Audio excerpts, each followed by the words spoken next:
হযরত মূসা আলাইহিস সালাতু ওয়াস সালামের জামানায় এমন এক খরা দেখা দিল যে খরার কারণে গাছপালা, পশু পাখি, হাঁস মুরগিগুলো কাঁদতে শুরু করলো এবং কি গাছগুলো মরা শুরু করলো। মুসা নবী ডাইকা বলে, হে আমার উম্মতেরা রে, আইসা যা, আইসা যা, আমার নামাজের পিছে আইসা দাঁড়ায়া যাও। ইস্তিসকা নামাজ আদায় করিয়া মুসা আলাইহিস সালাতু ওয়াস সালাম আল্লাহর কাছে হাত উত্তোলন করলেন, ইয়া আল্লাহ, তুমি মিশরের দিকে তাকায় দেখো, মিশরের জমিনে বৃষ্টি নাই, মিশরের জমিনে বৃষ্টি নাই। মিশরের পশু পাখি গুলা কাতরাতে শুরু করছে পানির পিপাসায়। মিশরের গাছপালা গুলো টলে টলে মারা যাচ্ছে।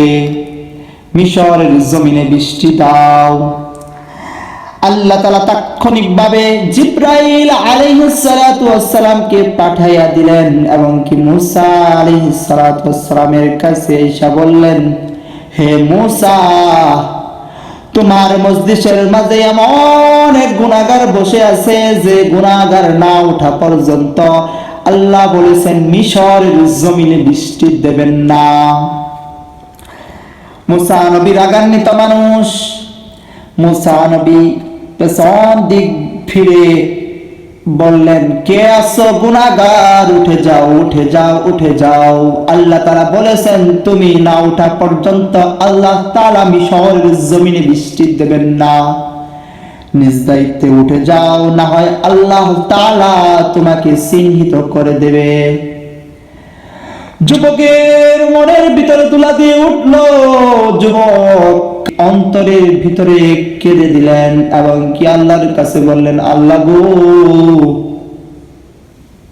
সমাজের ভিতরে এত দাম দিছো, এত সম্মান দিছো, মানুষ আমাকে দেখলে ছেড়ে দাঁড়ায় যাইতো, মানুষ আমাকে কত সম্মান করতো।